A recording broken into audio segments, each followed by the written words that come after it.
First case: Christy Michelle Scott and the Russellville Fire, a mother's deadly choice. On a September night in 2008, in the quiet town of Russellville, Alabama, sirens wailed as firefighters raced to a burning home. Neighbors watched in horror as flames consumed the house, sending thick black smoke high into the night sky. When firefighters finally doused the blaze and stepped inside the charred ruins, they made a tragic discovery that would expose one of the state's most cold-blooded maternal murders. Inside a bedroom lay the body of 6-year-old Mason Scott, overcome by the deadly smoke and flames. His mother, Christy Michelle Scott, had safely escaped the burning house and stood outside as the first emergency crews arrived. She seemed hysterical, sobbing that she had tried to rescue her son but could not get through the wall of fire. But fire investigators quickly realized this was no tragic accident. The fire had been deliberately set in several rooms, and the emerging evidence would soon prove that Christy Scott had intentionally murdered her young son. Alabama State Fire Marshal investigators sifted through the wreckage and found clear signs of arson. Burn patterns proved that gasoline had been poured in several different spots around the home. The damage simply did not look like an accidental fire. Most shocking of all, Mason's autopsy revealed a lethal dose of prescription drugs in his system before the fire ever started. His mother had heavily drugged him so he wouldn't wake up to escape. As detectives dug deeper, they uncovered a dark financial motive. Just months before his death, Christy had taken out a massive life insurance policy on young Mason. Drowning in debt and facing foreclosure, she had even complained to friends about feeling trapped by the demands of single motherhood. Detectives found that Christy had researched house fires and insurance claims on her computer just weeks before Mason died. Her internet history included chilling searches like "how long does it take for fire to spread?" and accidental fire insurance claims. Witnesses later testified that Christy seemed far more concerned about her property than her son in the chaotic aftermath of the fire. One firefighter recalled her asking how bad the property damage was before she even mentioned Mason's condition. In 2009, Christy Michelle Scott's trial began in Franklin County.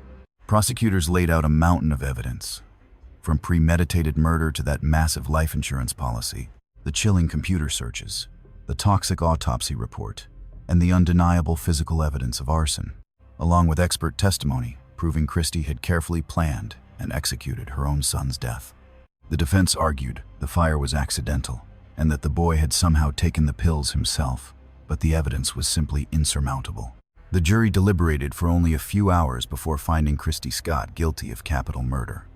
During sentencing, prosecutors emphasized the sheer cruelty of the crime, arguing she murdered her sleeping child simply to collect a payday.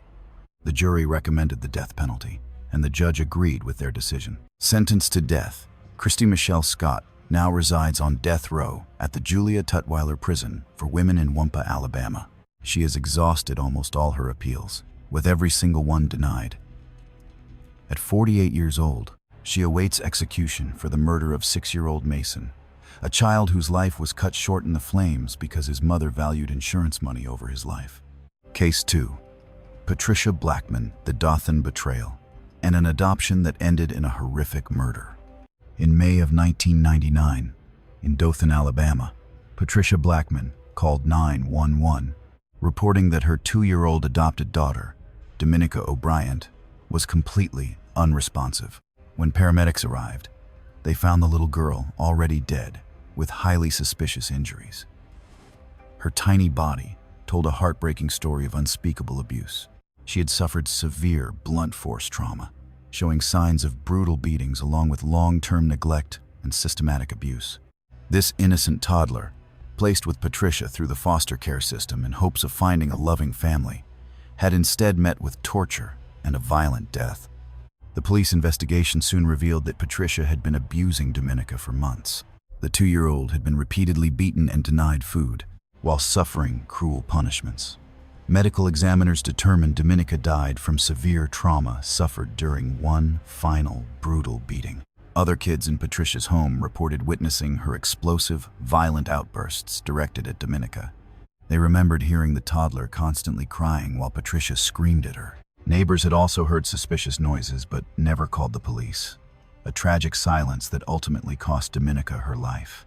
Patricia initially claimed the toddler had simply fallen, but the horrific extent of her injuries proved it was no accident. The little girl had been systematically abused for a long time, with the final beating proving fatal. Patricia Blackman was charged with capital murder. At her trial in Houston County, prosecutors laid out chilling medical evidence showing how badly Dominica had been hurt. They also called other children who had witnessed the brutal abuse, and an expert testified that a 2-year-old could never have suffered such trauma by accident. The jury convicted Patricia of capital murder and demanded the death penalty. The judge agreed, handing Patricia Blackman a death sentence for taking her adopted daughter's life. Now 61 years old, Blackman has spent over 2 decades waiting on Alabama's death row. Every single one of her appeals has been rejected. She will live out her days locked away, having betrayed her duty as a mother to steal the life of a defenseless toddler who deserved only love. Little Dominica Bryant was only 2 years old when her life was stolen by the very woman trusted to protect her. Her tragic death sparked sweeping reforms in Alabama's foster care and adoption systems, but those changes came far too late for her. Next, we look at 19-year-old Tiara Gobble of Mobile County. In the spring of 2005, 19-year-old Tiara Gobble was struggling with the heavy demands of raising an infant. Her baby boy, Phoenix Parrish, was only 4 months old, just 16 short weeks into his life, when his own mother ended his life in a burst of violence so horrific it shocked seasoned investigators and put her on death row. Phoenix arrived in January of 2005. Like any newborn, he relied on his mother for absolutely everything: food, warmth, safety, and comfort. As the weeks slipped by, his little personality was just starting to shine through.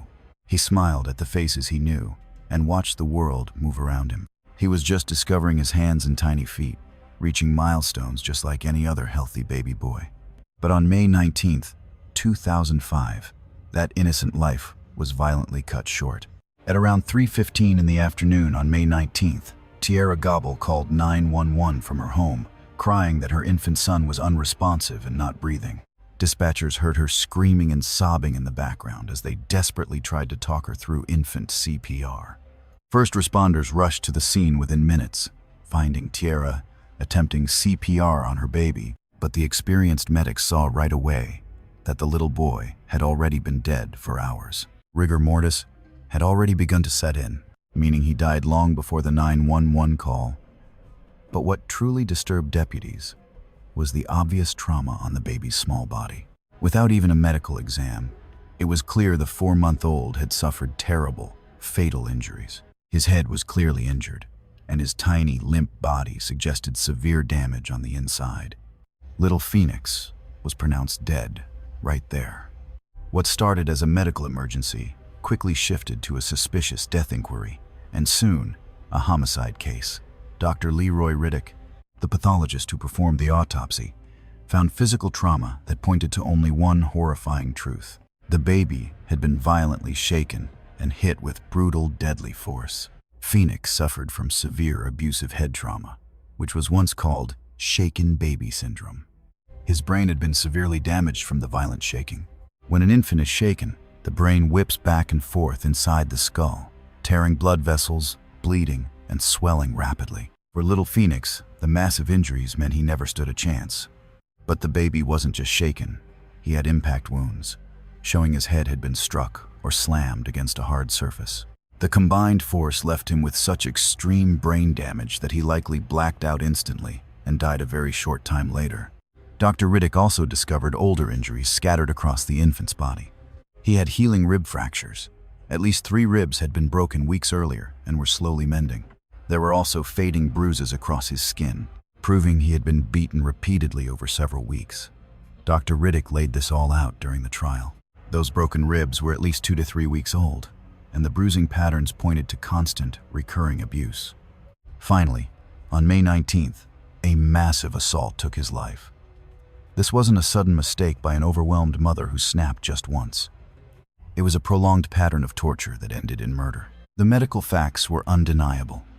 Baby Phoenix was murdered by someone who shook and struck him hard enough to destroy his brain. And the only person alone with Phoenix when he died was his 19-year-old mother, Tiara Gobble. Today, Let's look at the hours following Phoenix's death, as investigators grilled his mother, Tiara. But her story kept shifting. It was a classic sign of lies. First, she claimed she found the baby unresponsive in his crib and called 911. Yet, the timeline and medical evidence told a completely different story. The infant's injuries were far too brutal to have happened while sleeping in a crib, and the actual time of death completely shattered her claims. Faced with these glaring contradictions, she changed her story. Now she claimed the baby was crying, and when she picked him up, he had somehow injured himself. But once again, that lie could not explain his horrific trauma.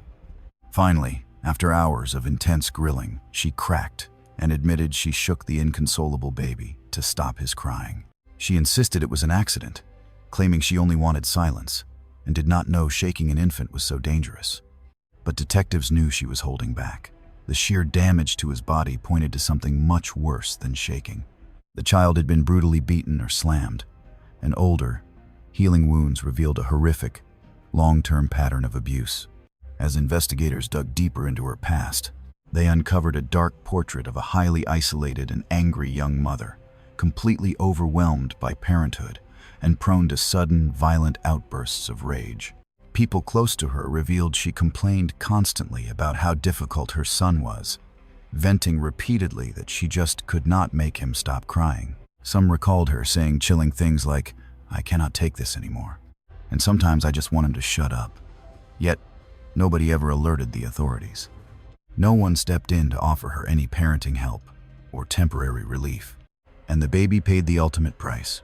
In 2006, Tiara Gobble went on trial for capital murder. Though she was only 20 years old when she stood before the jury, the horrific nature of her crime meant she faced the death penalty under Alabama law. The state laid out a devastating, clear-cut case built on undeniable medical facts and her own confessions. A medical expert walked the jury through the traumatic injuries, describing the violent reality of shaken baby syndrome. They explained why it causes fatal damage, proving these injuries were absolutely not an accident. More experts testified.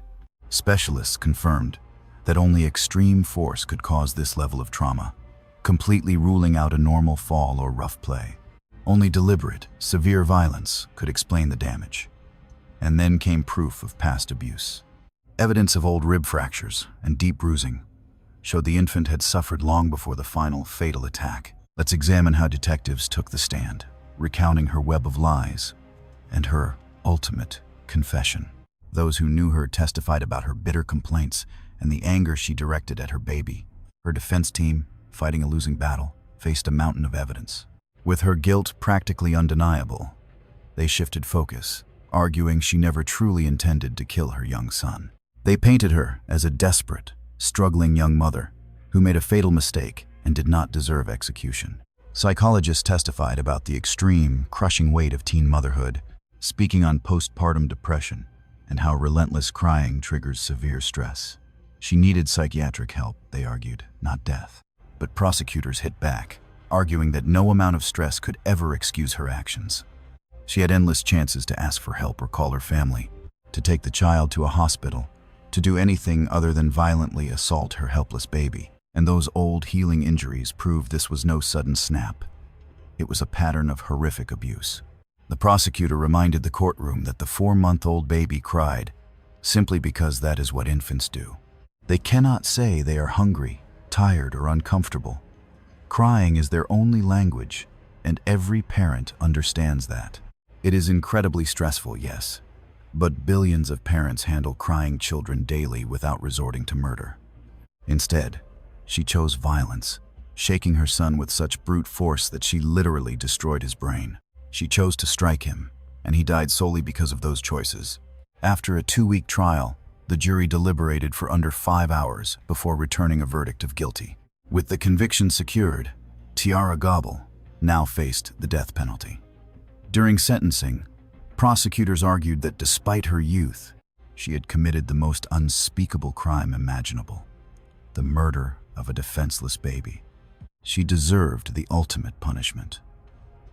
But the defense begged for mercy, pointing to her youth, clean record, and hope for rehabilitation. A psychologist testified that while the young mother was immature and impulsive, she was not fundamentally evil. The jury deliberated for 2 days during this phase, taking much longer than they did to find her guilty.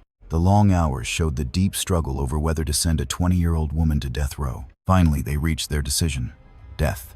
The jury foreman later told the media that while they felt sympathy for her youth and troubled background, they ultimately believed the brutal murder of a helpless 4-month-old baby demanded the death penalty. Mobile County Circuit Judge Herman Thomas accepted the recommendation, sentencing Tiara Gobble to death by lethal injection. Miss Gobble, you took the life of your 4-month-old son in an act of senseless violence, Judge Thomas declared during sentencing. Phoenix was completely helpless and dependent on you to survive. Yet you met his crying, normal baby behavior with fatal violence. You shook him so violently that you destroyed his brain. You struck him. You killed him. And the evidence shows this was not the first time you hurt him. Despite your youth, you made choices that resulted in an innocent baby's death. The jury recommended death, and I accepted. You are sentenced to die.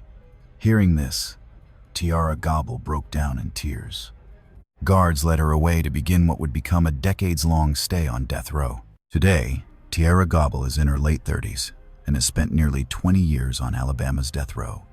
As one of the youngest women ever condemned in the state, she remains among a tiny handful of female inmates awaiting execution. According to prison records, Tiara has been a model prisoner, participating in rehabilitation programs, earning her GED, and taking college correspondence courses behind bars. She has 0 disciplinary infractions, earning a reputation among guards as quiet and compliant. Over the years, Tiara has filed numerous legal appeals. First, she argued that her trial lawyer provided an inadequate defense. She also claimed that executing a 20-year-old constitutes cruel and unusual punishment. Additionally, her appeals cited postpartum depression and diminished mental capacity at the time of the tragic crime. Her lawyers argued that brain science proves young adult brains are not fully developed, meaning they should not face execution. Some of these legal arguments actually gained traction in court, especially those regarding capital punishment for young offenders. Yet, by 2025, all of her appeals were denied. Judges consistently ruled that while her youth was a mitigating factor for the jury to weigh, it did not spare her from the death penalty, and the jury's decision was justified by the horrific crime. In recent years, Tiara has expressed deep remorse for Phoenix's death in letters and statements to her legal team. She has written that she thinks about Phoenix every day, wishing she could go back and make different choices, admitting she was far too immature for motherhood and desperately needed help. I was 19 years old and did not know how to handle a crying baby, she wrote in one letter. I let my anger control me, and I did something I can never take back. I killed my own baby. I live with that guilt daily. If I could trade places with Phoenix, I would. He deserved to live, to have a mother who would protect him, not hurt him. Whether her grief is genuine or just a desperate bid to escape execution remains a major point of debate. But real or not, it cannot bring little Phoenix back. Phoenix Parrish lived for only 16 weeks. He never got to sit up, never tasted solid food, never spoke a word, and never took his first step. His brief life was tragically cut short by pain and suffering, inflicted by the one person meant to protect him. Phoenix rests in a small Mobile County cemetery. His headstone, carved with a teddy bear, reads, Phoenix Parrish, January 12th, 2005 to May 19th, 2005. Too beautiful for earth, heaven's littlest angel. His death has sparked vital awareness about infant abusive head trauma and the crucial need to educate new parents on the dangers of shaking a baby. Today, hospitals in Mobile County provide every new parent with resources explaining normal infant crying, the extreme dangers of shaking babies, and support systems for overwhelmed families. The program, launched after Phoenix's tragic death, was designed to prevent future tragedies by teaching parents how to handle the extreme stress of caring for crying infants. Our fourth case involves Lisa Marie Graham, a mother who funded a cold-blooded murder-for-hire plot. Sometimes, killer mothers do not commit the violence themselves. Instead, they outsource the dark deed, paying an assassin to eliminate their own child while keeping their own hands clean and staying far away. This is the horrifying story of Lisa Marie Graham, an Alabama mother who plotted her own daughter's death. The chilling details of this murder conspiracy show a level of calculation that defies comprehension. While the exact date of the crime and key details remain sealed to protect the identity of the surviving family members, court records confirm that Lisa was convicted of capital murder for orchestrating the death of her teenage daughter, Shay Graham. According to testimony presented during the trial and preserved in official court records, Lisa Graham entered into a deadly conspiracy to have her daughter, Shay, killed. The motive was pure financial greed. Lisa had taken out life insurance policies on Shay, standing to collect a massive payout upon her death. She recruited a hitman to execute the crime, offering a cash payment to end Shay's life. The conspiracy unraveled through a mix of sharp investigative work by Alabama police and crucial tips from people who knew about the plot.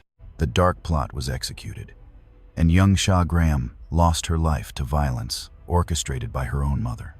The hitman who carried out the shooting was also arrested and prosecuted in a separate trial. But it was Lisa's role as the mastermind, the mother, who paid to destroy her own child, that shocked the local community to its core. Alabama investigators worked tirelessly to build an airtight case against Lisa Graham. The investigation focused heavily on financial records.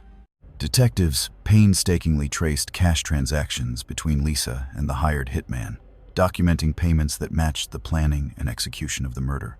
Witnesses who knew about the dark plot came forward, providing testimony about conversations where Lisa openly discussed her sinister intentions towards Shay. Communication logs and phone records, text messages, and other data proved constant contact between Lisa and her co-conspirator before and after Shay was murdered. Life insurance policies. Investigators uncovered the policies Lisa had taken out on Shay, establishing a clear financial motive for the murder. The evidence painted a terrifying picture of a mother who decided her daughter's life was worth far less than the cash payout she would receive upon Shay's death.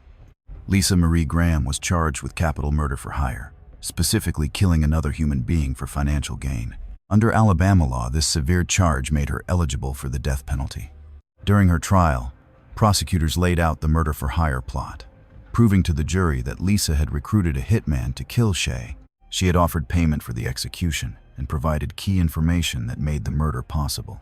She stood to gain massive wealth from Shay's death. The defense attempted to argue that Lisa never actually intended for Shay to die, suggesting there were massive misunderstandings or that she was coerced by others involved in the plot. But the evidence of her active role in planning and executing her daughter's murder was simply overwhelming. Ultimately, the jury found Lisa Graham guilty of capital murder. During the penalty phase, they recommended death, and the judge agreed with that decision. Lisa Marie Graham was sentenced to death and sent to Julia Tutwiler Prison for Women, where she remains on death row today. Even now, Lisa Graham continues to appeal her conviction and sentence. Her appeals argue that she received inadequate legal representation, that the state failed to prove beyond a reasonable doubt her intent to kill Shay, and that the death penalty is far too severe. By 2025, all of her appeals had been denied. Lisa remains on death row, one of just a few women currently awaiting execution in Alabama. Of all these cases, Lisa Graham's represents the ultimate betrayal. She did not take Shay's life in a fit of rage or sudden madness. She did not even pull the trigger herself, avoiding any trace of emotional connection to the crime. Instead, she coldly designed the plan and hired an assassin to do the deed, paid for the execution, and planned to collect the insurance cash while publicly mourning her daughter. It is a level of malice that defies comprehension, a mother who could look at her child and see a payday instead of someone to love and protect, just a financial asset to be liquidated for profit. Shay Graham deserves so much better. She deserved a protective mother, not one who would pay to end her life. Her life mattered, making her death at her own mother's hands one of the most horrific betrayals imaginable. Case 5. Heather Level Keaton, the stepmother who killed and the children who vanished. In 2010, a case emerged that would horrify Alabama and the entire nation. Two young children, 4-year-old Natalie DeBlas and her 3-year-old brother Chase, had vanished. Their father, John DeBlas, and his girlfriend, Heather Level Keaton, claimed the kids were with relatives. But as worried family members pushed for answers and police began to investigate, a grim reality emerged. These innocent children had been tortured, murdered, and scattered in different locations. Natalie and Chase DeBlaze were John's children from a previous relationship. After separating from their biological mother, John gained full custody of both kids. He then started dating Heather Level Keaton, who moved in and became their stepmother. From the outside, they looked like any normal blended family trying to make it work. But behind closed doors, the couple subjected the young children to brutal abuse that eventually escalated to murder. In late 2010, relatives who hadn't seen the kids in months started asking questions. John and Heather gave only vague, evasive excuses. They claimed they were with other relatives or staying with friends, insisting the children were perfectly fine. But one relative refused to let it go, finally calling the police with deep concerns. Alabama investigators stepped in, soon uncovering a horrific nightmare of abuse, torture, and murder. As detectives from the Mobile County Sheriff's Department and the Alabama Bureau of Investigation dug deep, the stories John and Heather spun quickly began to crumble. Phone records, financial records, and witness statements failed to back up their claims. Under heavy pressure from investigators, John and Heather finally admitted both children were dead, leading police directly to where they had hidden the remains. The grim search spanned 2 states, Alabama and Mississippi, because the couple had hidden the children in different locations, hoping to avoid being caught. In December of 2010, police found 4-year-old Natalie's remains in rural Jackson County, Mississippi. Her tiny body had been stuffed into a garbage bag and abandoned in the brush for months. Soon after, 3-year-old Chase's remains were uncovered in a wooded area of Mobile County, Alabama. Just like his sister, Chase was stuffed in trash bags and discarded. The double discovery confirmed the family's worst fears. Natalie and Chase were gone, fatal victims of extreme abuse by their own father and stepmother. As detectives pieced together what happened to the siblings in the final months of their lives, a chilling picture of systematic abuse, torture, and eventual murder emerged. Trial evidence and John's own statements during his cooperation with investigators painted a grim story. Both children had suffered escalating abuse over several months. Through deliberate starvation, Natalie and Chase were routinely denied basic food. Severely underweight and showing signs of malnutrition, they were locked in dark rooms without food as punishment. The physical abuse was constant. Both kids were beaten regularly with belts, hands, and heavy objects. Autopsies later revealed numerous older injuries that had healed without ever receiving medical care. Confinement was common. They were locked in tight closets for days, sometimes forced to stand all night. The psychological torture was relentless. Constant verbal abuse left them feeling worthless and living in absolute terror of John and Heather. Both John and Heather actively participated, taking turns beating, starving, and tormenting the helpless siblings. As their stepmother, Heather, showed extreme cruelty toward Natalie and Chase, viewing them as massive obstacles in her relationship with John. The grim details of how Natalie and Chase died came from John's statements and forensic analysis of their skeletal remains. While advanced decomposition made determining a precise cause of death difficult, evidence strongly suggested both died from brutal beatings combined with the devastating effects of starvation. According to John's confession, Natalie died first. After a brutal beating, she slipped away and never woke up. Instead of calling for help, John and Heather wrapped her tiny body in trash bags and drove into Mississippi, abandoning her remains in the woods. Not long after, Chase also died from the relentless abuse. They wrapped his tiny body too, dumping it in Alabama. The cold way John and Heather dumped these children in the woods like trash showed they lacked even a shred of basic human empathy or parental love. Soon, both John Dell and Heather Level Keaton faced capital murder charges for the deaths of Natalie and Chase. Since the crimes crossed state lines, Chase in Alabama and Natalie in Mississippi, the legal proceedings grew complicated. John Dell cooperated with police, leading them to the remains and giving detailed confessions about the abuse and murder. He pleaded guilty to several charges, receiving a sentence of life in prison with no chance of parole. Turning state's evidence saved him from the death penalty, but it guaranteed he would never walk free. Meanwhile, Heather Level Keaton went on trial in Alabama for murdering both children.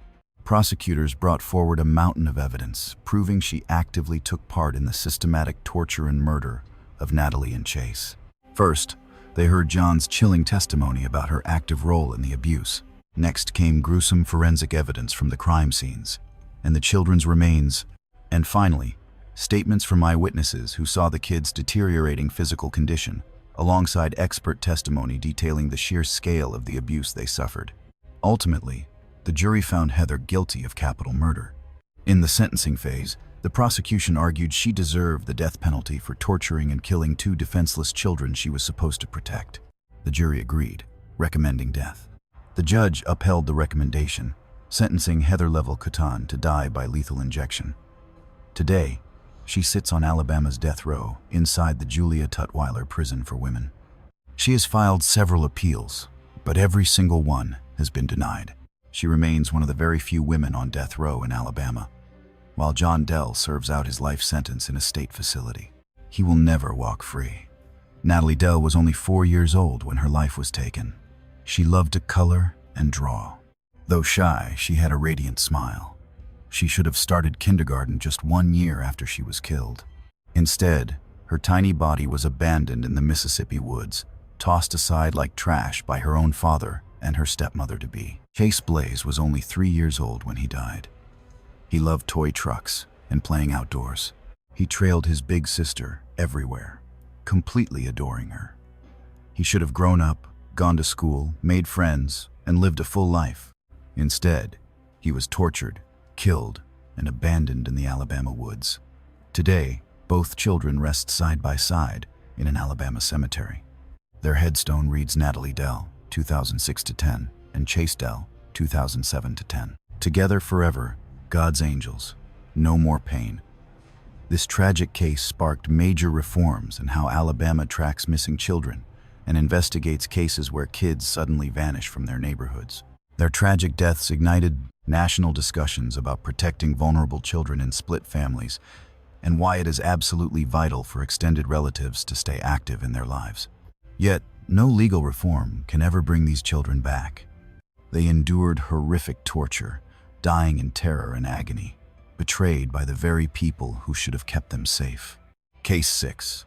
Judith Ann Neelley, Alabama's youngest death row inmate, and a teenage killer's brief reign of terror. On September 25, 1982, 13-year-old Lisa Ann Milliken walked out of a Rome, Georgia shopping mall with a young woman who approached her with a warm smile and an offer of help. Lisa was living in a group home then, facing the struggles many teenagers go through, making her vulnerable to anyone who appeared to offer genuine friendship and support.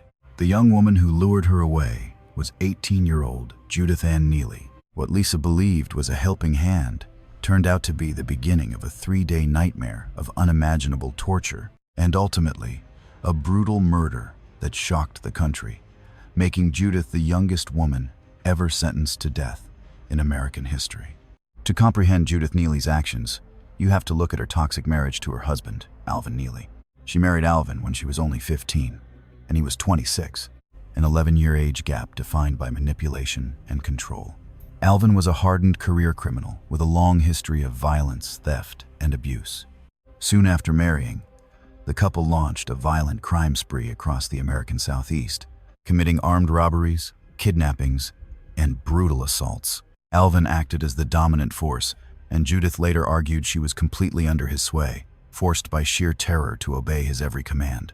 However, prosecutors argued, and a jury ultimately agreed, that Judith was far more than an innocent victim of her husband's manipulation. Judith was an enthusiastic and active participant in their crimes, including the abduction, torture, and murder of young Lisa Ann Milliken. Judith approached Lisa at a shopping mall in Rome, Georgia, luring her away before taking the teenager to a motel where she and Alvin held her captive. Over the next 3 days, Lisa endured horrific abuse and torture by both Judith and Alvin. At trial, prosecutors presented evidence proving Judith was far from a passive observer during this nightmare. She actively participated in the brutal assault and torture of the 13-year-old girl. She used weapons to terrify Lisa Ann, actively keeping the young girl from escaping. Prosecutors would later describe her as an eager accomplice in the crimes against Lisa Ann. After 3 days of torture, Judith drove Lisa into Little River Canyon in DeKalb County, Alabama. It was a remote, beautiful area known for deep canyons and waterfalls. But for Lisa Ann Milliken, it would be the place where her short life came to an end. On September 28, 1982. Judith Neelley drove Lisa Ann Milliken to that remote canyon. Based on Judith's own later confessions and trial evidence, she forced Lisa to the edge of the canyon. First, Judith injected Lisa with liquid drain cleaner, a corrosive substance causing excruciating pain and severe internal burning. Then, as the 13-year-old suffered from the poison, Judith shot her multiple times with a handgun. Finally, Judith pushed Lisa's body over the steep edge of the canyon. She sent her tumbling down to the cold rocks and water below. Whether Lisa was already dead when she went over the edge, or if the fall killed her, remains unclear. What remains clear is that Judith Neelley deliberately and methodically murdered a 13-year-old girl in one of the most brutal ways imaginable. Days later, hikers spotted something in the water, leading to the discovery of Lisa's body at the canyon floor. The intensive investigation into her death would eventually close in on Judith and Alvin Neelley. DeKalb County Sheriff's investigators and Alabama Bureau of Investigation agents worked tirelessly to identify the young girl's killer. Their efforts eventually pointed straight to Judith and Alvin Neelley. They were arrested for Lisa's murder, alongside a string of other violent crimes committed during their multi-state spree. Under interrogation, Judith initially denied participating in the murder, claiming Alvin acted completely alone.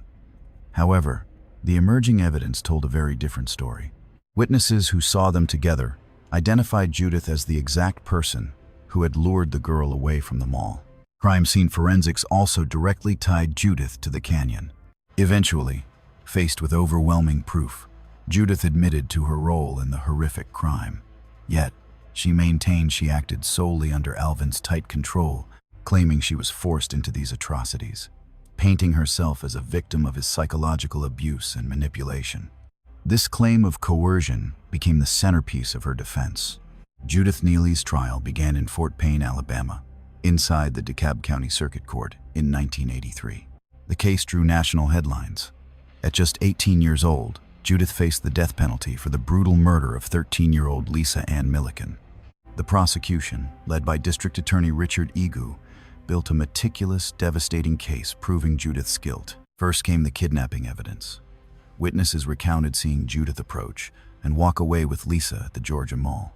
Then, evidence of captivity and torture. Motel logs and witnesses proved Lisa was held for 3 days, enduring constant abuse. Finally, the state presented damning evidence of the murder itself. Canyon forensics showed a clear match, with ballistics proving the bullets inside Lisa came directly from a handgun owned by the Neelleys. Judith's own statements. Detectives testified about her cold admissions, while the medical examiner detailed the scale of Lisa's horrific injuries and her final cause of death. Most damaging to her defense was proof that she had acted completely on her own, displaying disturbing enthusiasm throughout the crimes. Witnesses testified that she seemed entirely in charge, making deliberate decisions without showing any signs of fear or duress. Motel employees who saw the couple during the captivity reported that Judith appeared to be an active, equal partner in the crime, not a frightened, controlled victim.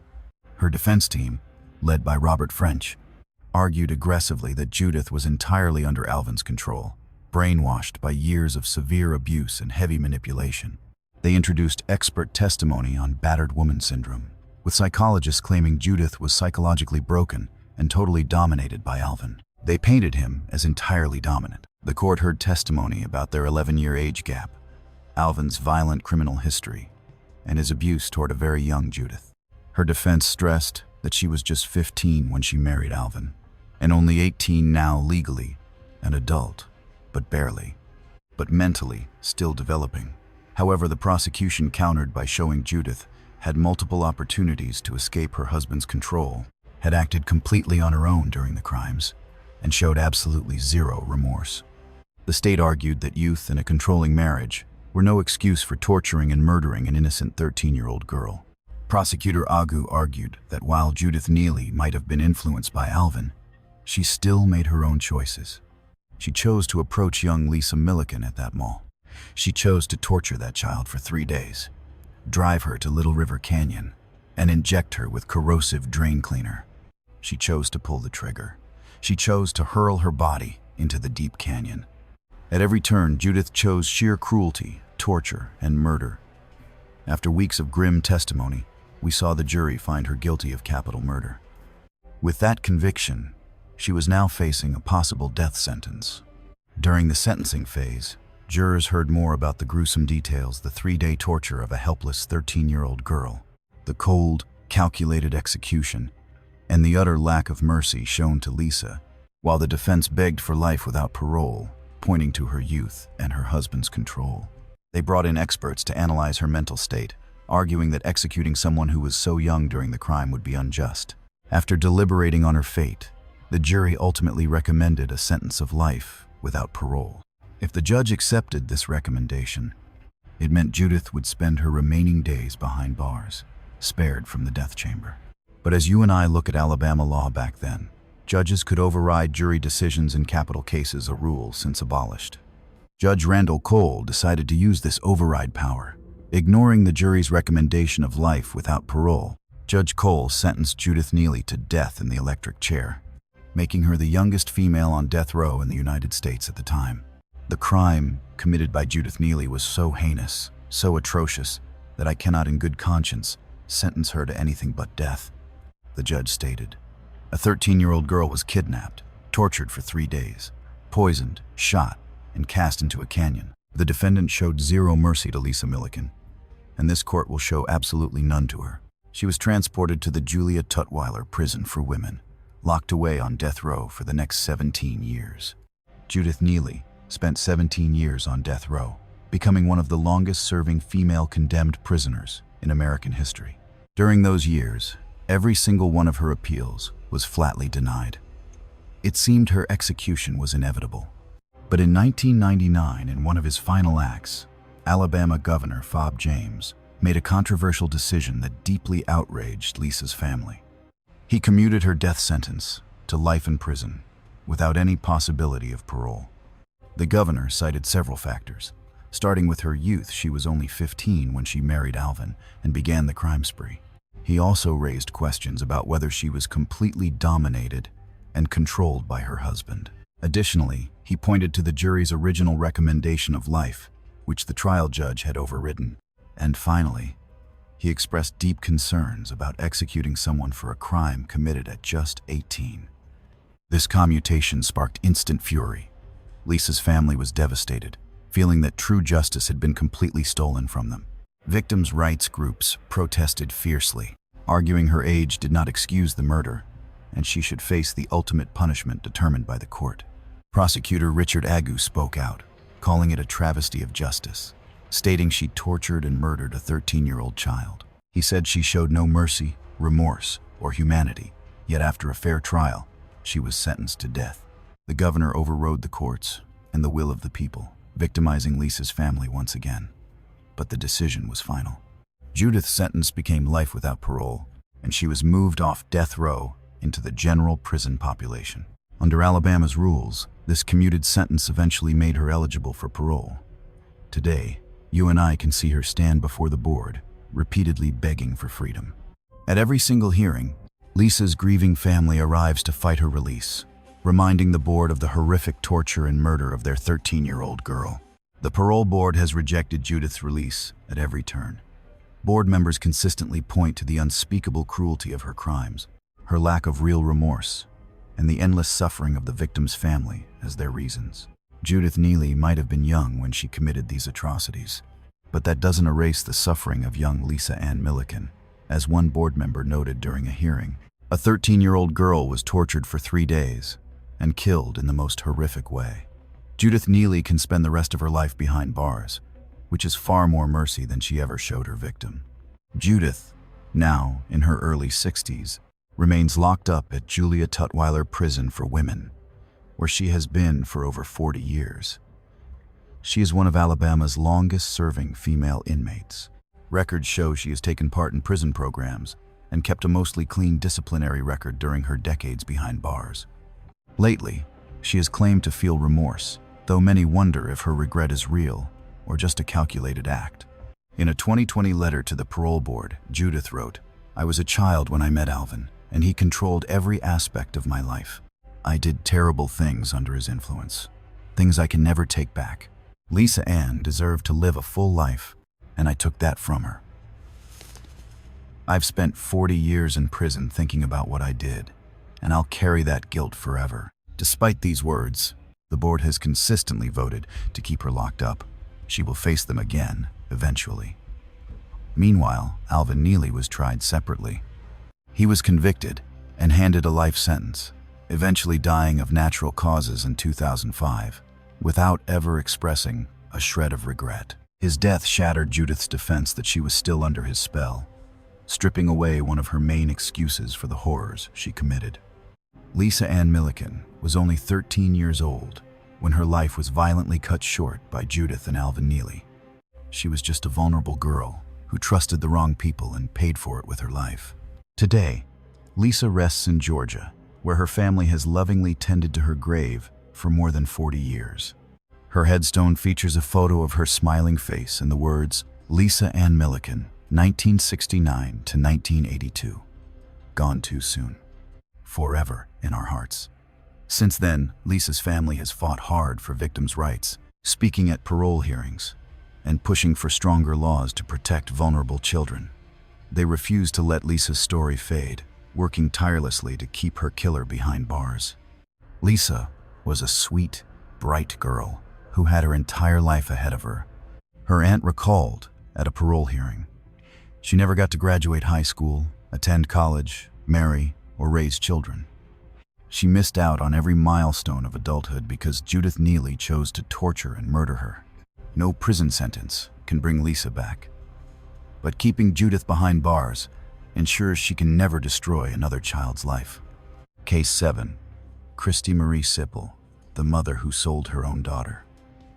December 13th, 2021. On a cold December night in Phoenix City, Alabama, a town of 37,000 right on the Georgia border, 5-year-old Kamari Holland was reported missing. Known to her family as a bright, joyful kindergartner, she had last been seen at her mother's apartment. The news of a missing 5-year-old triggered an immediate, massive search effort. Phoenix City police officers, the Russell County Sheriff's Office, the Alabama Law Enforcement Agency, and state FBI agents descended on the scene. Local volunteers joined specialized search crews, desperately scanning for any sign of the child. For hours, everyone held on to hope that Kamari would be found safe. But as their search stretched into the dark night and the following afternoon, that hope quickly began to slip away. When Kamari's body was eventually discovered inside an abandoned Phoenix City house, the investigation took a dark turn, uncovering one of the most horrific cases of maternal betrayal in state history. The little girl's body lay inside an empty, rundown house, just a short distance from where she first vanished. She had been brutally assaulted and murdered. The medical examiner confirmed she died of asphyxiation, and the physical evidence showed she suffered immensely before taking her final breath. As detectives processed the scene and reconstructed her final hours, they stumbled upon details that horrified even the most seasoned investigators. Kamari's own mother, Christy Marie Sipple, had actually set up her daughter's horrific abuse. Police quickly identified Jeremy Tremaine Williams as the monster who carried out the attack. Williams was a 37-year-old registered sex offender with a dark criminal past that included prior convictions for targeting young children. Williams lived in Georgia, but had traveled to Phoenix City on December 13th with the sole intent of targeting 5-year-old Kamari. Yet the most terrifying part of this tragedy was this. Her own mother gave him access to the 5-year-old. When detectives began searching phone records, text messages, social media, and bank transactions, a sickening reality began to emerge. Christy Sipple had been talking to Jeremy Williams, setting up a deal to give him access to her 5-year-old daughter. Court files and records of their communication revealed text messages between Christy and Williams showing they coordinated long before December 13th to arrange a meeting with Kamari. Bank records also suggested cash was exchanged between them, pointing to a cold, financial motive for her betrayal. The timeline matched.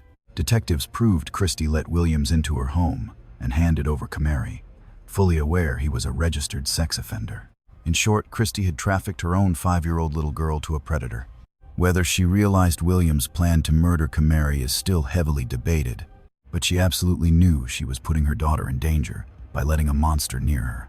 News of this ultimate betrayal shook the Phoenix City community and spread across the entire country. Hundreds of locals gathered at emotional vigils to mourn the sweet 5-year-old, expressing deep anger at the adults who had completely failed to protect her. Kamari's father, Corey Holland, who was mostly absent from her upbringing, spoke out about his pain and crushing guilt. "I should have been more involved," he admitted. "I should have protected my baby girl. I failed her, and now she is gone." Her elementary school teachers remembered her as a vibrant, sweet girl who loved drawing and playing with friends, lighting up any room she walked into. One teacher recalled she was constantly smiling and happy, insisting that she deserved a far better life than this tragedy. Alabama Governor Kay Ivey released a statement calling the murder an absolute tragedy, promising that the killers would face the full weight of the law. Both Jeremy Williams and Christy Sipple faced serious charges for their roles in the tragedy, though their specific counts reflected their actions. Williams was charged with capital murder for the death of Kamari Holland. The case against him was ironclad, including forensics placing him directly at the scene. DNA linked him to the assault, and the timeline built by investigators proved he was with Kamari when she took her last breath. Williams eventually stood trial in Lee County. Though Kamari was found in neighboring Russell County, the trial was held in Lee County. The trial was agonizing for the jurors who listened to what Kamari endured in her final hours. They found Williams guilty and recommended the death penalty. The judge agreed with the decision and sentenced Jeremy Williams to death by lethal injection. Today, Williams sits on Alabama's death row at Holman Correctional Facility, where he will stay until his execution or natural death. Then came Christy Sipple. She faced several severe felony charges for helping set up the abuse that led to Kamari's death. These charges included first-degree human trafficking of a child, endangering the welfare of a minor, and severe child abuse. She also faced conspiracy charges. Although not charged with murder, prosecutors admitted they could not prove beyond a reasonable doubt that she knew Williams planned to kill her. Instead, the charges focused on her giving a dangerous predator access to her vulnerable 5-year-old. At first, Christy claimed she was innocent, saying she had no idea Williams was dangerous or that any abuse occurred. But the cold, hard facts said otherwise. The phone logs, cash transfers, and timeline clearly proved she actively arranged for Williams to get to her daughter. Crushed under a mountain of evidence, Christy eventually accepted a plea deal. In August of 2023, she pleaded guilty to first-degree human trafficking, receiving a sentence of 20 years in prison. For many, her 20-year sentence felt far too light, considering her choices directly paved the way for her daughter's brutal murder.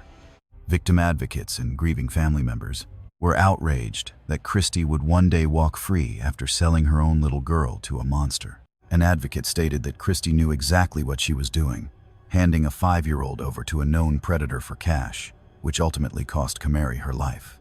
20 years is not enough. Still, Lee County District Attorney Brandon Hughes defended the deal, explaining that proving she knew Williams would murder her was nearly impossible without concrete evidence. "We prosecuted Christy for the crimes we could prove beyond a reasonable doubt," Hughes stated. First-degree human trafficking carries a massive sentence, and Christy is going to spend many years behind bars for her role in this tragedy. Under Alabama law, she must serve a massive chunk of her 20-year sentence before she can even apply for parole. She will be well into her 50s before freedom is even a possibility. Kamari Sophronia Renee Holland was only 5 years old when her life was stolen. She was just starting kindergarten, learning to read and discovering her world. She adored art and music and loved playing outside. She had bright dreams of what she wanted to be when she grew up. All of that potential was shattered because her mother valued cash more than she valued her daughter's safety. Kamari lies buried in Alabama. Hundreds of community members who never even met her attended her funeral, wanting to honor the little girl in death. Her tiny white casket was blanketed in pink flowers, her favorite color. Her headstone bears her name and dates: October 15th, 2016 to December 13th, 2021. Heaven's littlest princess, gone but never forgotten. The tragedy prompted legislative action in Alabama, where lawmakers introduced a bill that included several major provisions. First, it enhanced penalties for parents who traffic their own children. It established mandatory reporting for anyone suspecting child exploitation and poured more resources into investigating these horrific trafficking cases. It also demanded tighter monitoring of registered sex offenders. Finally, educational programs were launched to raise awareness of familial trafficking. The bill was signed into law in 2022, dedicated entirely to her memory.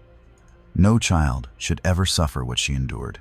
As one lawmaker stated during the ceremony, "We cannot bring her back, but we can work to ensure other children are protected from the evil that took her life." Christy Marie Sipple is now locked up at Julia Tutwiler Prison for Women, serving her 20-year sentence. According to prison logs, she was placed in protective custody after receiving serious threats from other inmates.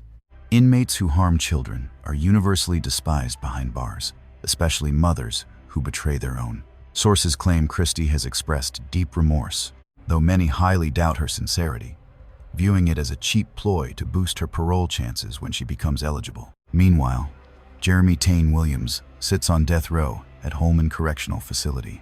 His appeals drag on, but experts believe his execution is inevitable, given his monstrous crimes and the mountain of evidence. But for little Kamari, there are no appeals, no second chances, and no future. Her young life ended at 5 years old simply because her mother chose fast cash over her daughter's safety. It is a betrayal that defies comprehension, and a tragedy the local community will never forget. Case 8. Rhonda Carlson, the mastermind of a family annihilation. February 24th, 2015. On a freezing February day in Madison County, Alabama, police rushed to a home after receiving reports of gunfire. What they uncovered was a sinister plot between a husband and his new bride to slaughter his old family and start over. Kristen Smallwood, a young mother who was 7 months pregnant with her second baby, had been shot dead. Her unborn baby did not survive. The ensuing investigation soon pointed directly to her estranged husband, Christopher Carlson, and his new spouse, Rhonda Carlson. They had plotted Kristen's murder to wipe away the complications of Christopher's past and build a new life together. Kristen was a young mother in her 20s, eagerly preparing to expand her family. At 7 months pregnant, she was getting everything ready for her new arrival. She already shared one older child with Christopher Carlson. Despite their split, she was doing her best to co-parent and build a positive future. Colleagues described Kristen as a sweet, dedicated worker who could not stop talking about her excitement over the new baby. She was busy painting the nursery and dreaming of holding her newborn, hoping to build a beautiful life for both of her young children. The unborn child, due to arrive healthy in just 2 months, never got to take a single breath. Both mother and child were violently stolen from the world simply because Christopher and Rhonda viewed them as obstacles that needed to be erased. Christopher Carlson had once been married to Kristen, but after things fell apart, they separated. He quickly moved on to Rhonda, and the pair soon tied the knot. Yet Christopher was still tied to Kristen by their child, and her pregnancy with yet another of Christopher's children became what he and Rhonda saw as an unwanted complication in their lives. As the trial evidence later revealed, instead of handling their divorce and custody battle through the legal system like normal couples do, Christopher and Rhonda began plotting to eliminate Kristen permanently. Detectives uncovered evidence of their desperate desire to get rid of Kristen. A trail of text messages, phone calls, and digital records exposed 2 people planning a cold-blooded murder, desperate to erase Christopher's ex-wife and kids from their future. On February 24th, 2015, the deadly plot was executed. Kristen Smallwood was shot dead. She was 7 months pregnant, and her unborn baby died right along with her. The investigation quickly revealed that Christopher Carlson pulled the trigger, but Rhonda was actively involved in the planning and stood nearby as the horror unfolded. This was no random act of rage. It was a cold, calculated murder, planned down to the last detail. Once deputies arrived and started digging, their web of lies instantly began to fall apart. Forensics, witness statements, and their own damning messages all pointed straight to their guilt. Both Christopher and Rhonda Carlson faced capital murder charges for killing Kristen and her unborn child. Under Alabama law, killing a pregnant woman and causing the loss of her unborn baby is prosecuted as a double homicide, a stark reflection of 2 stolen lives. Christopher was the shooter, driven by a desperate motive to erase his ex-wife. He faced an absolute mountain of damning evidence. He ultimately took a plea deal to escape death, accepting life in prison with no chance of parole.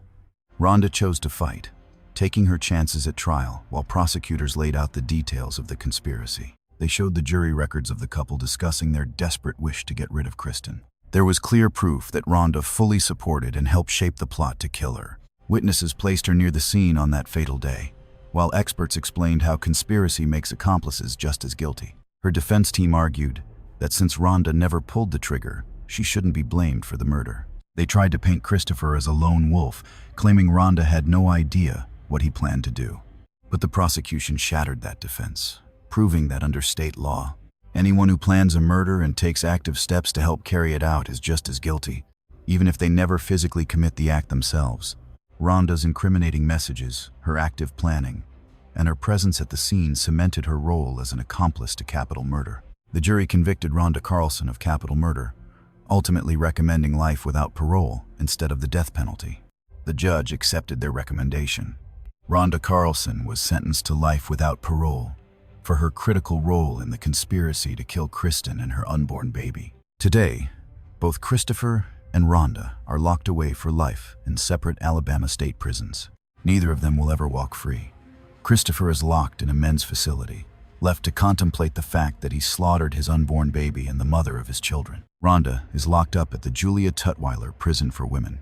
She has filed multiple appeals, claiming her sentence is too harsh because she never pulled the trigger, but every single one has been denied. Judges consistently rule that her active role in the conspiracy makes her just as guilty of the double murder. Christopher and Kristen's oldest child, who was only a toddler when she died, is being raised by Kristen's family. That child will grow up knowing that their father killed their pregnant mother and that his new wife helped orchestrate the entire heinous plot. The emotional trauma this child carries is truly heavy. They lost a mother to violence, a father to prison, and a sibling who never got to be born. The relatives raising the child are making sure they get the counseling and support needed to heal from this trauma. Kristen Smallwood was a young mother with her entire life ahead of her, preparing to welcome her second baby into the world. She had future dreams and a family who loved her. She deserved to live and watch her children grow. The baby she was carrying, due in April of 2015, never got the chance to experience life. That infant never took a breath, never opened their eyes, and never felt a mother's warm embrace. Both rest together in a Madison County cemetery, their shared grave marked by a stone reading Kristen Smallwood and baby, February 24th, 2015. Together in heaven, gone far too soon, but forever in their hearts. Every year on the anniversary of that tragic day, Kristen's family holds a memorial service, remembering her and the child she never got to hold. They keep Kristen's memory alive for her surviving child, making sure the little one knows they were deeply loved and that her death was never their fault. Kristen was a devoted mother who lived for her kids. Her own mother later stated, "She was murdered by the man she once loved and the woman who helped him. They took away my daughter and my unborn grandchild. They destroyed our family, but we will never let her be forgotten. We will make sure her child knows how much she loved them." Case 9. Angelica Quintana, the mother who killed in front of her children on August 14th, 2022. In Lawrence County, Alabama, a summer domestic dispute escalated to murder as two young children watched their mother deliberately kill their father. Angelica Quintana weaponized her own vehicle, running down Dennis Melton with lethal force while their children, ages 3 and 7, watched. This case is about more than just his murder. It is about the deep trauma inflicted on two children who saw their mother kill their father, a scar they will carry forever. Angelica Quintana and Dennis Melton had survived an unstable, on-again, off-again relationship for years. They shared 2 children together but had never married. Their life together was tumultuous, constantly cycling through bitter arguments, separations, and reconciliations. Friends and family on both sides confirmed the couple shared a highly volatile dynamic. Their history was filled with explosive fights, screaming matches, and constant breakups followed by sudden reunions months later.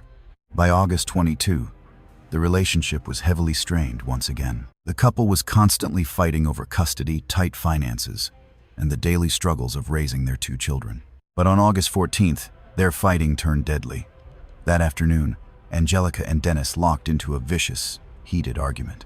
Exactly what sparked this final confrontation remains a mystery to investigators, but neighbors heard shouting and saw them fighting.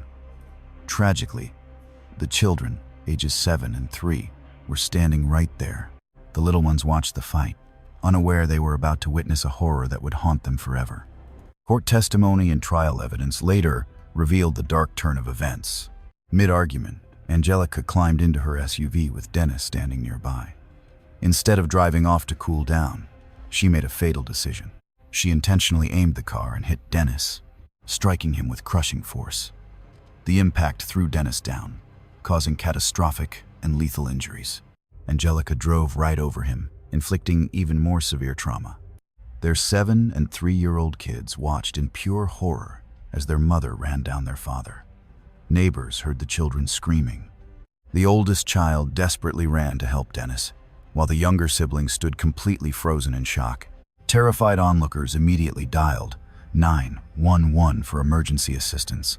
Local deputies and paramedics rushed to the scene within minutes, but Dennis Melton was already dead. His catastrophic injuries had killed him instantly. Angelica made no attempt to flee and stayed at the scene.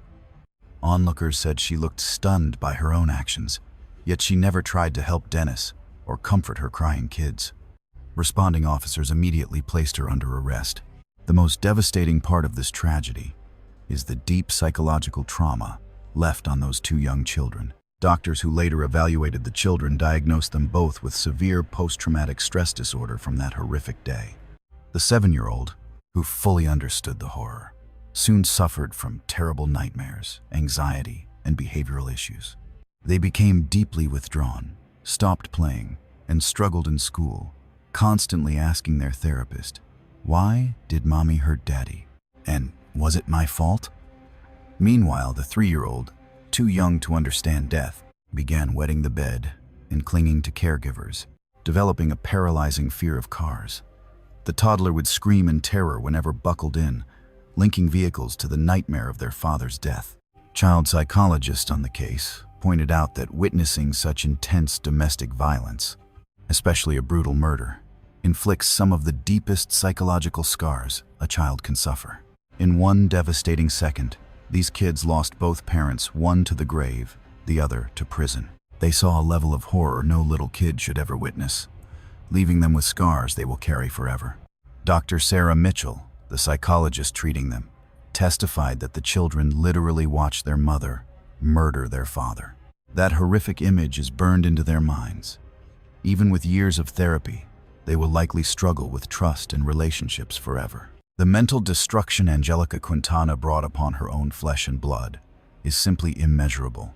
Investigators with the Lawrence County Sheriff's Department soon realized Dennis Melton's death was no accident. Several eyewitnesses saw the whole thing, confirming that Angelica had intentionally aimed her car straight at Dennis. The crime scene's physical evidence backed up their stories. Screeching tire tracks and where Dennis's body landed made it clear he was targeted on purpose. Accident reconstruction experts testified that the vehicle's speed and angle pointed directly to a deliberate act of violence, not a mistake. When detectives inspected her SUV, they found absolutely no mechanical failures that could explain a sudden, wild acceleration. The brakes and steering were in perfect shape, and every system worked exactly as designed. During questioning, Angelica herself confessed to the investigators that she indeed drove her car into Dennis. Though she first claimed it was a terrible accident, her story fell apart. She finally admitted she was furious and wanted to hurt him. The truth was out. Angelica Quintana had used her car as a deadly weapon. Her murder trial finally kicked off in late 2023. District Attorney Eric Jett led the prosecution, laying out a clear-cut case of murder fueled by a domestic dispute. First, the eyewitness testimony. Several people took the stand, describing the horrifying moment Angelica hit Dennis. Next came the most devastating part, the children's testimony. The 7-year-old child spoke through a forensic interviewer, recounting the horrific scene they had witnessed. It was a heartbreaking moment that sealed Angelica's fate. Then, prosecutors turned to the forensic evidence. Reconstruction experts explained the cold, hard physical details, proving this was an intentional attack, not a mistake. Finally, there were Angelica's own statements. Detectives detailed her shifting lies, an eventual confession that she acted out of pure rage. Then came the medical evidence. The medical examiner detailed Dennis's severe injuries, confirming the massive, unsurvivable force of that vehicle strike. Defense attorney Marcus Thompson tried several desperate theories. First up, they claimed self-defense. They argued Angelica was terrified of Dennis and only acted to protect her own life. But that claim fell apart. Dennis was outside the vehicle and posed absolutely no threat to her when she drove into him. Next, they argued it was an accident, claiming Angelica merely tried to flee but hit the gas pedal by mistake. But both forensic experts and eyewitnesses flatly contradicted that excuse. Then, heat of passion. They argued Angelica snapped during a wild emotional fight, meaning she should face a far lesser charge than first-degree murder. The state fired back, climbing into a car, starting the engine, then deliberately aiming it at a human being takes conscious planning. It was no simple, impulsive reaction. After 8 hours of intense deliberation, the jury returned with their verdict: guilty of murder. Then, the emotional sentencing phase began. Prosecutors read gut-wrenching statements from Dennis Melton's grieving family and the legal guardian representing his 2 young kids. Dennis's mother took the stand, weeping for her lost son and the grandbabies forced to grow up fatherless. "He was not perfect," she sobbed, tears rolling down her cheeks. Sure, they had their issues, but he loved those kids more than life itself and was trying so hard to be a better dad. Yet Angelica snatched him away in the most brutal way imaginable. Those poor babies watched their dad draw his last breath. They will never be whole again. The children's legal guardian submitted a report detailing the constant nightmares and lifelong scars left by witnessing their father's violent death. "These innocent kids have been handed a lifetime sentence of trauma," the statement read. "They will battle the ghosts of what they saw for decades to come." They had lost both of their parents, along with any sense of safety. What she did on August 14th shattered Dennis Melton's life and her own children's childhoods. Her defense team presented mitigating evidence, highlighting Angelica's own troubled upbringing, pointing out past domestic fights, and arguing that Angelica deserved a shot at rehabilitation later in life. On January 12, 2025, Judge Robert Sherling sentenced Angelica Quintana to life in prison for the murder of Dennis Melton. Under Alabama's strict sentencing laws for murder, Angelica must serve a massive chunk of her time before ever seeing a parole board. Legal experts estimate she will spend at least 30 years behind bars before any chance of release. "Miss Quintana, you committed murder in front of your own children," Judge Sherling said during sentencing. "Your children watched as you deliberately drove your vehicle into their father, killing him before their eyes. You have traumatized your children in ways that will affect them for the rest of their lives. You took their father, and through your own actions, removed yourself from their lives as well. You will spend the rest of your life, or a major part of it, in prison. And that is exactly what you deserve." Today, Angelica Quintana serves her life sentence at the Julia Tutwiler Prison for Women. Records show she has been a compliant inmate, avoiding any major disciplinary trouble.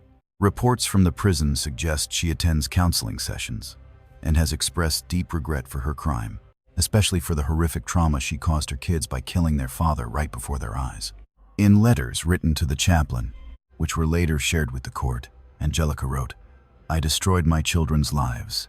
They watched me kill their father, and I can never take that back.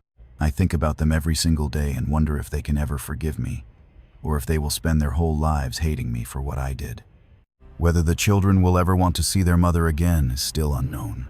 For now, they are living with Dennis's family, undergoing intensive therapy to help process the trauma.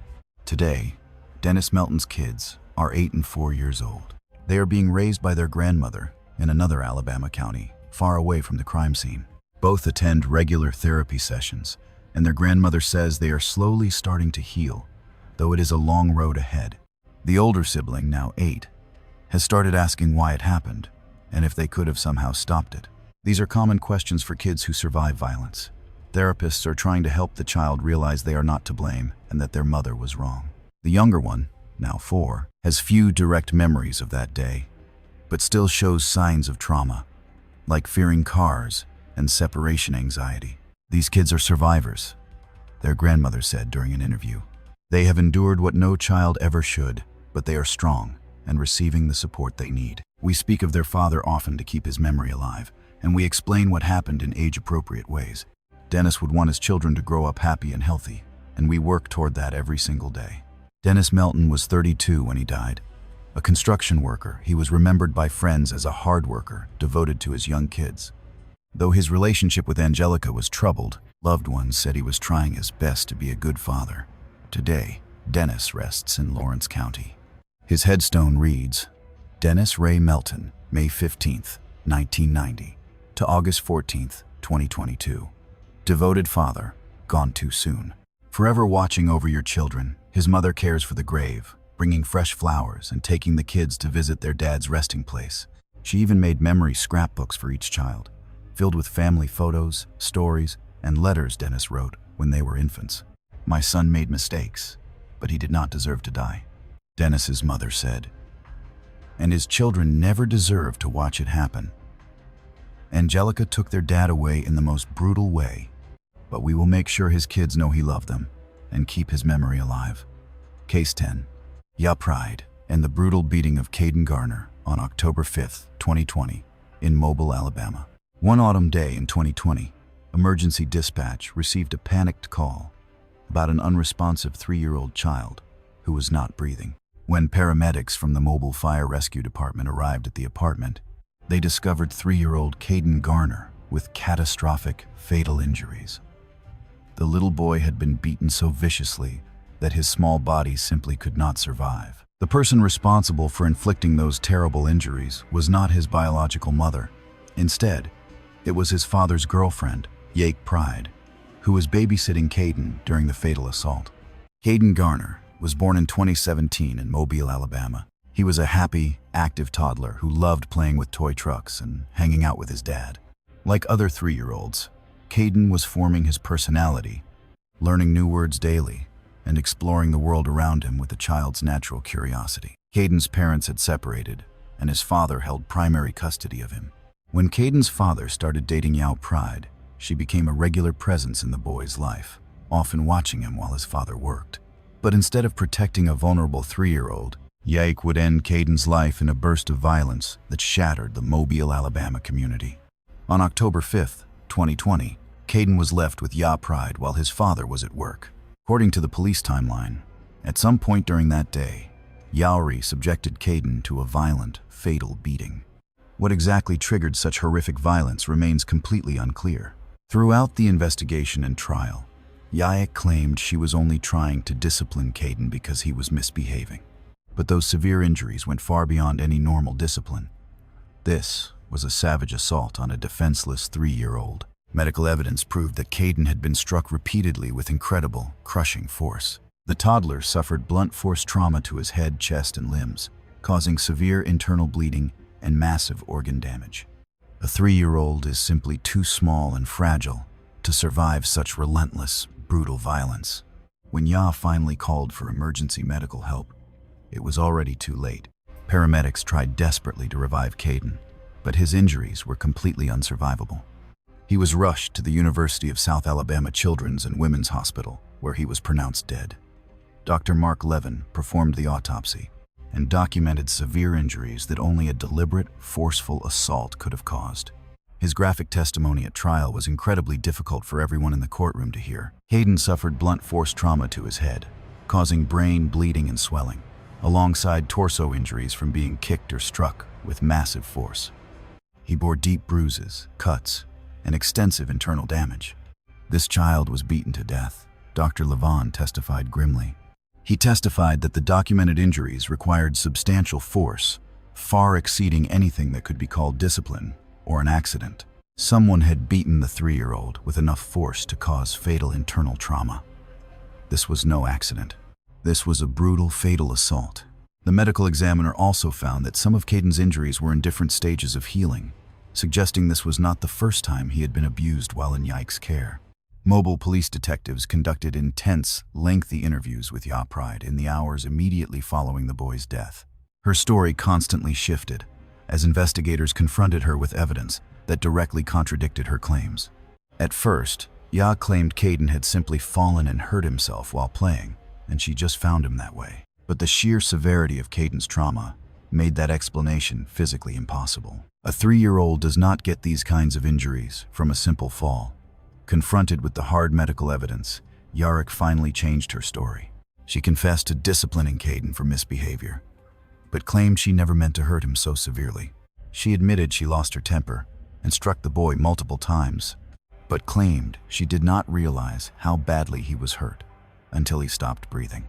Investigators saw right through her excuses. The pattern of his injuries pointed to prolonged, deliberate violence, not just a brief loss of control.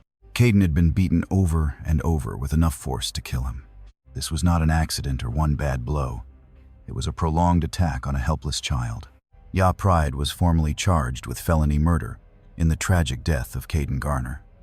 In Alabama, felony murder applies when someone causes a death during another felony, which, in this case, was aggravated child abuse. The charge recognized that even if Yarrick did not plan to kill the boy, her brutal beating of him, which amounted to felony child abuse, directly caused his death. Under this doctrine, if any felony results in a fatality, the offender can be prosecuted for murder, whether they intended to kill or not. The charge sent a powerful message. Beating a child to death, even under the guise of discipline, is murder. Yarrick Pride's trial unfolded in a Mobile County courtroom. Assistant District Attorney Jennifer Wright led a methodical prosecution, laying out clear evidence and medical testimony to prove Yarrick's guilt. Dr. Levon detailed Caden's severe injuries, the extreme force required, and a damning timeline of events. Investigators proved that Caden was completely healthy when his father left for work, meaning the fatal injuries happened while under Yarrick's sole care. Her own statements. Detectives testified about Yarrick's shifting stories, leading up to her confession that she struck Caden multiple times. Medical experts then explained the stark difference between discipline and physical abuse, testifying that the injuries to Caden's body were far beyond any form of correction. Her history emerged. People described Yarrick's volatile temper, recounting prior moments where she had been incredibly rough with Caden. Defense attorney David Johnson tried to convince the jury that Yarrick had no intention of killing Caden, claiming her actions, while tragic and wrong, did not constitute murder. They pushed for a lesser charge of manslaughter, suggesting she simply used excessive force during discipline without meaning to end Caden's life. However, the prosecution hit back, reminding everyone that under felony murder statutes, intent to kill was not required. Yarrick committed felony child abuse when she beat Caden severely enough to cause his fatal injuries. And under Alabama law, that meant she was guilty of murder. Yarrick Pride beat a 3-year-old child to death, Prosecutor Wright declared during her closing arguments. She can claim she didn't mean to kill him, that she only wanted to discipline him, but the law is clear. If you commit a violent felony against a child and that child dies, you are guilty of murder. Caden Garner is dead because Yarrick Pride chose to beat him instead of protecting him. That is murder. After a 2-week trial, the jury deliberated for nearly 6 hours before returning a verdict of guilty for felony murder in Caden's death. The conviction carried a potential sentence of 20 years to life in prison. At the sentencing, Mobile County Circuit Court Judge Ben Brooks heard heartbreaking victim impact statements from Caden's family. Through tears of grief and guilt, Caden's father testified about entrusting his son to her, saying, "I trusted her with my boy. I thought she would protect him while I was at work. Instead, she killed him, and I will never forgive myself for leaving him with her. And I will never forgive her for what she did to my little boy." Caden's grandmother testified about the massive hole his death left in their lives, noting he was just starting to talk and show his personality. She recalled what a happy child he was, with his entire life ahead of him, before Yarrick Pride beat him to death for acting like a normal toddler. She deserves to spend the rest of her life behind bars for what she took from us. Ultimately, Judge Brooks sentenced Yarrick Pride to a massive prison term for felony murder. Although the exact length of her sentence has not been widely publicized, court records indicate she received a lengthy term that will keep her behind bars for decades. During the sentencing, Judge Brooks told her, "You were trusted to care for a 3-year-old child, but instead, you beat him to death. You can claim you were disciplining him, but the evidence shows you subjected Caden Garner to a brutal beating that caused his fatal injuries. A 3-year-old child is dead because you chose violence over compassion. You destroyed a family and stole an innocent life. You will now spend many years in prison for your actions." Today, Yarrick Pride remains incarcerated in the Alabama prison system, serving her time for the murder of little Caden Garner. According to state records, she has kept a relatively low profile behind bars. She has filed multiple appeals, claiming her sentence was too harsh and that she should have received a lesser conviction. But every appeal has been rejected, with the court's ruling that the evidence fully supported her felony murder conviction and that the sentence was appropriate for the tragic death. Since his son's passing, Kaiden's father has battled a crushing sense of guilt. In local media interviews, he has shared the sheer anguish of trusting Yalrik with his boy and the nightmare of learning what she did. In one interview, he shared, "Every single day, I wake up and think about Kaiden. Every day, I ask myself why I didn't see the warning signs, why I didn't realize she could hurt him. I trusted her, and that trust cost my son his life. Now, I have to live with that guilt forever." Since then, he has dedicated himself to advocating for better caregiver screening and educating parents on the warning signs of abuse. He frequently speaks at community events about Kaiden's story, hoping to save other families from experiencing a similar tragedy. He declared that if his son's death could save even one other child, some small good would come from the tragedy. He urges parents to truly know who they leave their kids with, to watch for warning signs and trust their instincts. He begs others to protect their own children from Kaiden's fate. Kaiden Garner was only 3 when his life ended in violence. The little boy loved trucks and dinosaurs, was learning to count and sing, and had a smile that lit up every room. He deserved to grow up, make friends, and experience all the joys of childhood. Instead, Kaiden is buried in Mobile, Alabama. A small headstone marks his grave, beautifully carved with a tiny teddy bear and a toy truck. The stone reads, Kaiden Elijah Garner, June 3rd, 2017 to October 5th, 2020. Heaven's littlest superhero, forever 3, forever loved. Today, his father still visits regularly, bringing toy trucks and talking about his day. It is a painful ritual of grief and enduring love that will continue for the rest of his life. Kaiden's case highlighted how vulnerable children are when a parent's romantic partner steps into a caregiving role. While many step-parents and romantic partners provide children with deep, loving care, tragedies like Kaiden's remind us to carefully vet anyone given unsupervised access to these vulnerable children. These are 10 verified cases of women in Alabama who committed the unthinkable. Mothers and caretakers who murdered, abused, and trafficked, or conspired to kill the very children who should have been safe in their hands. Christy Michelle Scott drugged her 6-year-old son and burned down their home for insurance money, leaving Mason to die in the flames. Patricia Blackman beat her 2-year-old adoptive daughter to death, utterly betraying her sacred trust as a mother. Tiara Gobble violently shook and beat her 4-month-old son, stealing baby Phoenix's life before it had truly begun. Lisa Marie Graham hired a hitman to kill her teenage daughter, Shay, orchestrating her death from a distance. Heather Level Catan took part in torturing and murdering her stepchildren, Natalie and Chase, ages 4 and 3. Judith Ann Neelley abducted, tortured, and murdered 13-year-old Lisa and Milliken in one of Alabama's most notorious crimes. Christy Marie Sipple trafficked her 5-year-old daughter, Kamari, to a sexual predator who eventually murdered her. Rhonda Carlson plotted with her husband to murder his pregnant ex-wife and their unborn child. Angelica Quintana deliberately ran over her children's father in front of them, while Yalrik Pride beat her boyfriend's toddler to death under the guise of discipline. These cases force us to confront a dark and uncomfortable reality. Mothers can be monsters. Society tells us that a mother's love is always instinctive, universal, and completely unconditional. We want to believe that any woman who gives birth or steps into parenting will naturally protect children. But these 10 cases prove that biology does not guarantee love. Assuming a parental role does not create a protector, and some women, whether driven by mental illness, addiction, greed, or pure evil, will actively destroy the children they should protect. Accepting this dark truth is not about demonizing mothers or women. Most mothers are deeply loving and would gladly die to save their kids. But denying that maternal evil exists only makes it harder to stop. When analyzing these 10 tragic cases, a clear pattern emerges. In almost every case, clear warning signs were ignored. Neighbors heard children screaming, yet no one called the authorities. Teachers noticed bruises and neglect, but accepted the excuses. Relatives observed deeply concerning behavior, but chose not to intervene. Doctors harbored dark suspicions, but failed to follow up aggressively. Welfare agencies received multiple reports, but conducted completely inadequate investigations. These systemic failures did not cause the murders, but they were missed opportunities to save lives. As a society, we must do better at recognizing red flags and acting immediately. Protecting children requires relentless, everyday vigilance from every single one of us. For individuals, learn the warning signs of child abuse and neglect, and always report suspected violence to authorities. Always err on the side of caution, and support struggling parents in your community before things reach a crisis.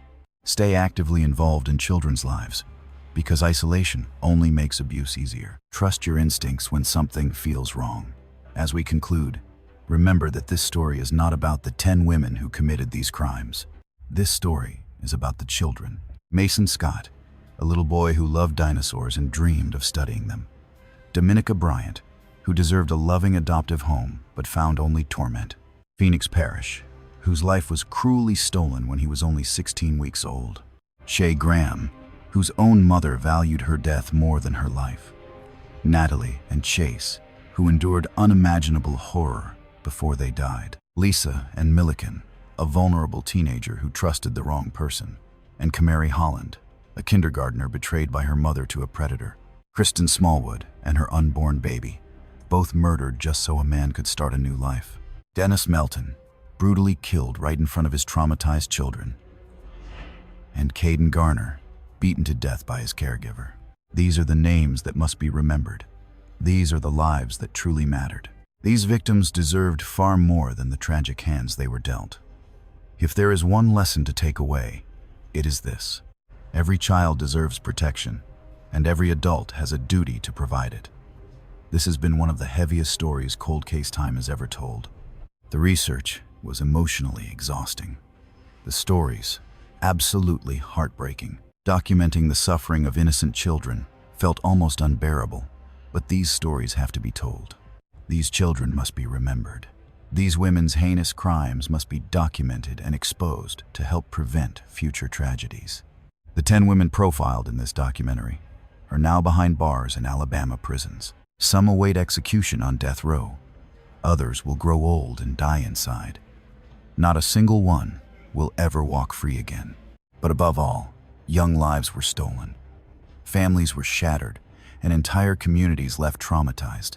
Society has to commit to doing better, to becoming more vigilant and far more willing to intervene, more supportive of struggling families, and fiercely protective of vulnerable children. Evil exists, even in quiet Alabama neighborhoods. Sometimes, it even blackens the hearts of mothers who should love, but choose to destroy. Yet, goodness remains. It lives in the tireless investigators seeking justice, and the prosecutors ensuring monsters are held accountable. It is found in foster families welcoming traumatized children, and the dedicated therapists helping survivors heal, and in communities that rally around grieving families. It is found in every person who reports abuse, supports struggling parents, and stays involved. Lost children cannot be brought back, but their memories can be honored by protecting the children still here today. This is Cold Case Time. Thank you for having the strength to watch this heavy, important documentary. If this story impacted you, please like the video to help it reach others who care. Leave a comment to share your thoughts, or mention which case was the hardest to hear. Subscribe to Cold Case Time and hit the notification bell to never miss these thoroughly researched, verified true crime documentaries. Please share this video with those dedicated to protecting children and seeking justice for innocent victims. The more people understand the dark reality of maternal evil, the better equipped society becomes to prevent these horrific tragedies. Remember, silence only protects perpetrators. Speaking up saves lives. If something is wrong, say something. Every child deserves an advocate. Until next time, stay vigilant, remain compassionate, and never stop fighting for those who cannot fight for themselves.